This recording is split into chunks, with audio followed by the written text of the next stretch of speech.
Check out KDUS AM 1060 on 100.7 KSLX HD2. That's right, HD Radio on 100.7 channel number 2. The Varsity Sports Show presents the Summer Spotlight Series, featuring outstanding members of our community. And now, here's Vince. We are joined by a very special person in this community. I'm going to set something up because this is an intro that I heard every night after dinner when I would rush home from school.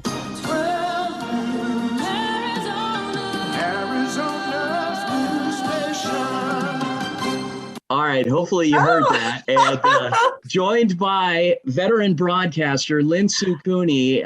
Lynn Sue, how are you? I'm good. It's so good to talk to you again. Thank you for having me as a guest. Oh, thank you. And, you know, we started this Summer Spotlight series to highlight some special things going on within the community. Your name popped into my head right away because I see you out there. You're doing so much, and you've been doing so many things for so many years. And I'm not trying to date how long you've been around, but you've been around a long time, and you started at a very young age. We'll just say that. So let's take it back to when you started out here working for the news station. So you literally in your job in your life have had what, 3 jobs? Pretty much. I mean, Yeah. I fell into television broadcasting, and it was exciting. And I felt like I was doing a good thing to give people information to help them make decisions about their lives. And, my last job was at Channel 12 for 31 years. And Wow. it was wonderful. Yeah. So how did you get into broadcasting? Because you grew up, you grew up in a military family. In the great, what is Montana referred to as the Northern Plains? Was it Idaho, Montana? I mean, somewhere up there. It's Big Sky Country. It's called Big Sky Country. Yes. Okay, Big Sky Country. All right. And then you found your way, moved south. You moved east for a little while. You were in the Midwest because you went to college at Northwestern. Well, I went to college at Willamette in the Pacific Northwest, but got my master's degree at Medill School of Journalism at Northwestern University. Yep, in Evanston, Illinois. Okay. All right. Great. And then you wound up in Dallas. Yes. Okay, good. We're on the right track. You're good. and then ended up coming west. So you kind of drew a square and ended up coming out west. How did you end up in Phoenix? Obviously, it was job related, but why Phoenix of all places? Well, you send out your resume when you're looking for work, and the stations, if a news director sees you and for some reason thinks, yeah, this is somebody who would be a good fit at our station, you set up an interview, and I got hired. And it was literally out of school. You had a brief stop in Dallas before you came out here, and you ended up making this your home for years and years and years. And industry where there's such high turnover, you got pretty lucky. I mean, and you have skill, you have ability, but how do you stay in one market for so many years?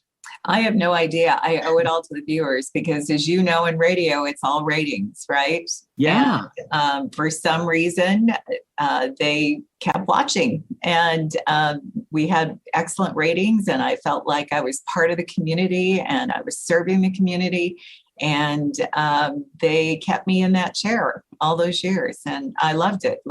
Love living here. Okay, so I know I'm putting you on the spot, but there's a couple things I want to ask you. Number one, when you did your newscasts, most of the time as an anchor, you're paired up with somebody. Did you have any favorites? Did you have any people that you were like, I don't like this person very much? Or what? Now that you're gone from there, I mean, give us some details. Oh my gosh. I don't think I was ever paired with somebody I didn't like. Okay. I was very lucky because Channel 12 had a philosophy that also Hospice of the Valley has, which is good people, not just good professionals.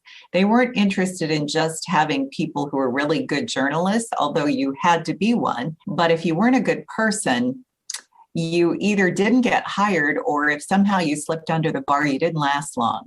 So by the time you had somebody in the anchor chair, they were really kind of tried and tested. And I had wonderful male anchors that I got to work with. They weren't egotistical and, I know everything and you're just supposed to be here making me look good. It was very 50-50, very sharing. It was a partnership. And I felt really blessed that I was able to work with men who were confident, secure, and help me grow, and hopefully I could help them grow. Do you have any favorites? I love Mark Curtis. Okay. He's still my bud. Yes, he's just like my brother from another mother. Yeah. Now, why do all these guys have such gray hair and you continue to look the same age? What is behind all that? Well, I might color my hair. Oh, okay. All right. Okay. All right. Favorite stories. Was there something that over the course of 30 years that struck your eye as like, wow, an aha moment, or something that touched you the most, or anything? Well, my favorite stories are always the ones where everyday ordinary people do something extraordinary, whether they're super brave, super kind and generous, or in the right place at the right time and choose the right thing to do. I always love that, because I think we all need examples of role models who are just like us, who aren't super fabulously rich or famous, and have a lot of advantages, and you would expect more of them. They're just everyday people who sometimes have very little, but do the right thing and are a light for the rest of us. Okay, so when you retired, there was an initial thought probably that you were going to ride off into the sunset, put your feet up, and lay down in a lounge chair on a beach somewhere, but you went right back to work. Tell us about Hospice of the Valley. Well, that is so not me. I'm not very good at sitting around. In fact, I've told my bosses here at Hospice of the Valley that after I do retire from here 100 years from now, I'm coming back as a volunteer. So they're never getting rid of me. Oh boy. Okay. So I had a family member have Hospice of the Valley's care, and everybody thinks they know what hospice is intellectually. And then when you experience it, you go, oh, now I get it. I understand the compassion and the philosophy and how much it makes a difference. And I was just so blown away that I kind of tried to stay in touch with their mission. And then all these years later, came to speak with the leadership here. And they said, you know what, we don't have anybody that is connecting us to the community, engaging the community in our mission, and understanding what hospice is. Because you got to admit, I bet, Vince, even you are a little... you get a funny feeling in your tummy when we talk about the H word, because it sounds like you're talking about dying. Yes, 100%. And I can, in speaking from experience, anytime that I've encountered that word, it is always in reference, at least to me, it's always felt like it's been in reference to, okay, now we're at the end of our life. And that's not the case.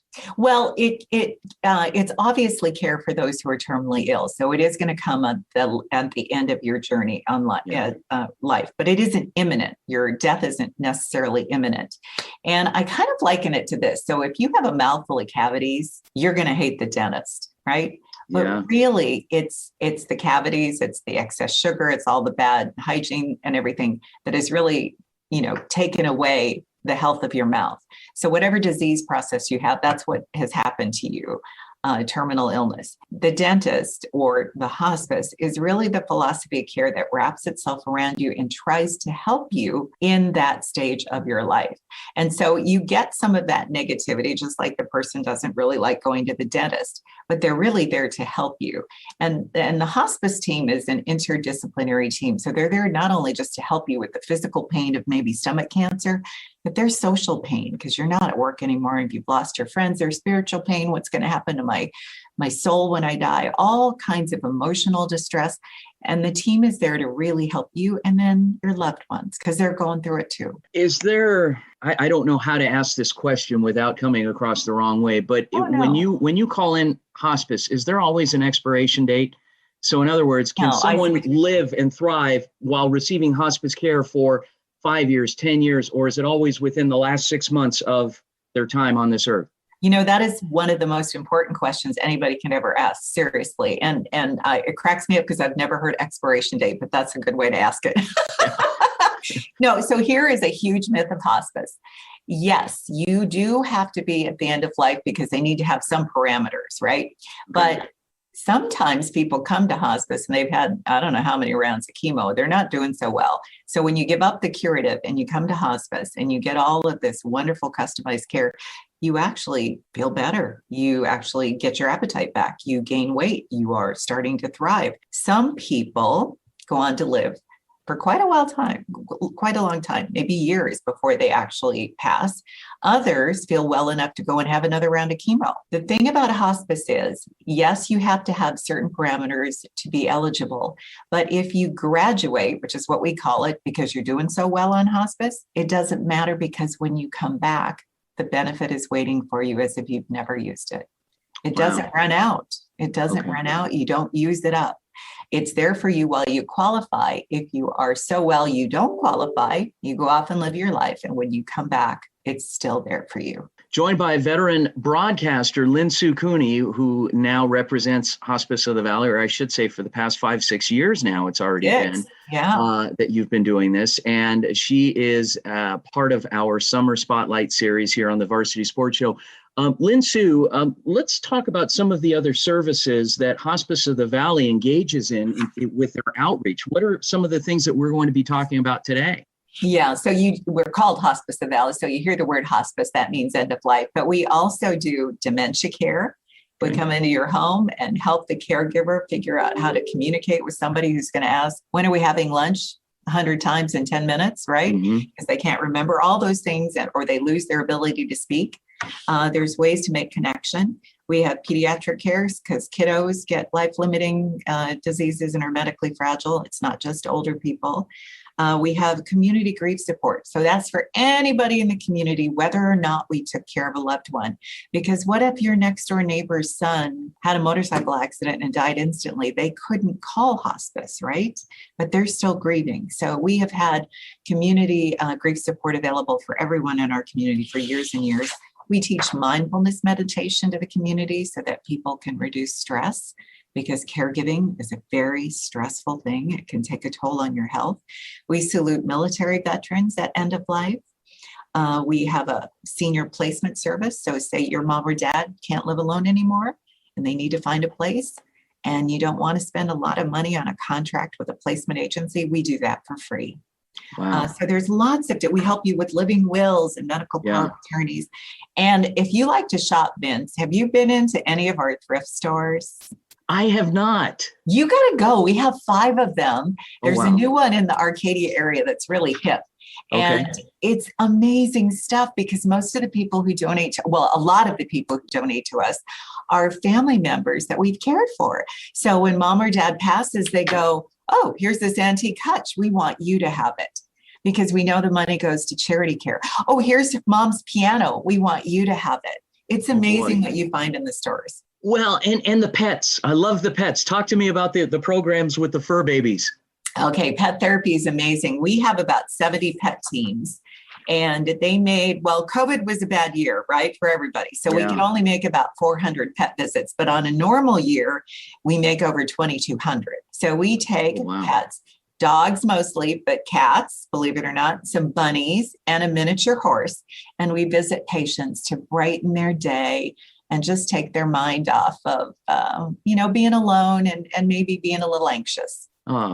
Okay. So when we come back from the break, we're going to take a little break here, and we'll be joined by a couple of the volunteers from Hospice of the Valley that will talk about some of those specific programs.